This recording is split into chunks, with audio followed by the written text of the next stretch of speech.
जय श्री कृष्णा दोस्तों, जिद्दी नारी में आप सभी का स्वागत है। आज हम सीमा की कहानी सुनेंगे। सीमा का जन्म एक छोटे से गांव में हुआ। परिवार गरीब था, लेकिन सोच उससे भी ज्यादा गरीब। बचपन से ही उसे सिखाया गया, लड़की हो, ज्यादा होने की जरूरत नहीं है। घर संभालो, दूसरों की सेवा करो और चुप रहो। वो दिन सुबह 4 बजे उठकर पानी भरने जाती, फिर घर की सफाई, खाना बनाना और माँ के साथ खेतों में मजदूरी। स्कूल तो बस नाम की चीज थी। भाई के पास किताबें थी, सीमा के पास सिर्फ जिम्मेदारियां।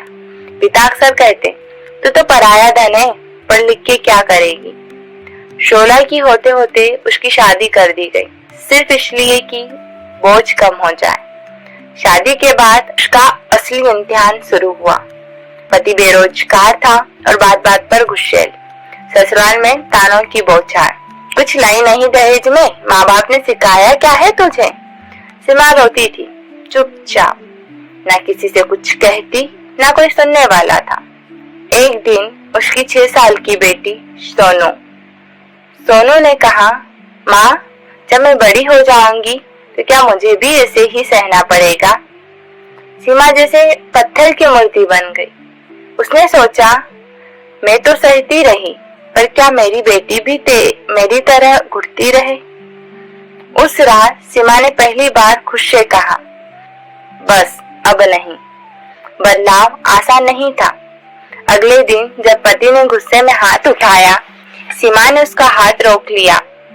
धीरे से कांपती आवाज में बोली, अब और नहीं। तू मुझे मार सकता है, पर मेरी चुप्पी अब नहीं मार पाएगा। वो डरती थी, बहुत डरती थी, लेकिन उससे ज्यादा डरा वो अपनी बेटी का भविष्य खोने का था।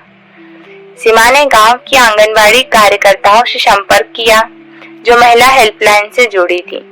उन्होंने सीमा को हौसला दिया, कानूनी मदद दिलवाई। धीरे धीरे सीमा ने स्वयं सहायता समूह से जुड़कर छोटी सी सिलाई मशीन खरीदी। दिन में लोगों के कपड़े सिलती, रात में अपनी बेटी को पढ़ाती। गांव की कुछ और महिलाएं भी उससे जुड़ने लगी। जो अब तक चुप थी, वो अब कहने लगी, अगर सीमा कर सकती है तो हम भी कर सकते हैं। आज सीमा एक महिला सहायता समूह की अध्यक्ष है।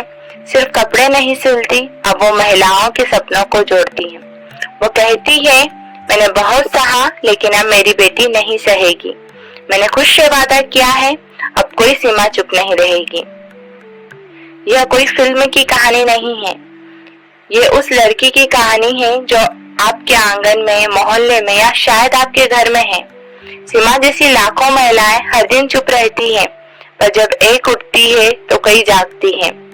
अब सवाल ये नहीं है कि महिलाएं कब तक सहेगी, सवाल है हम कब साथ देंगे।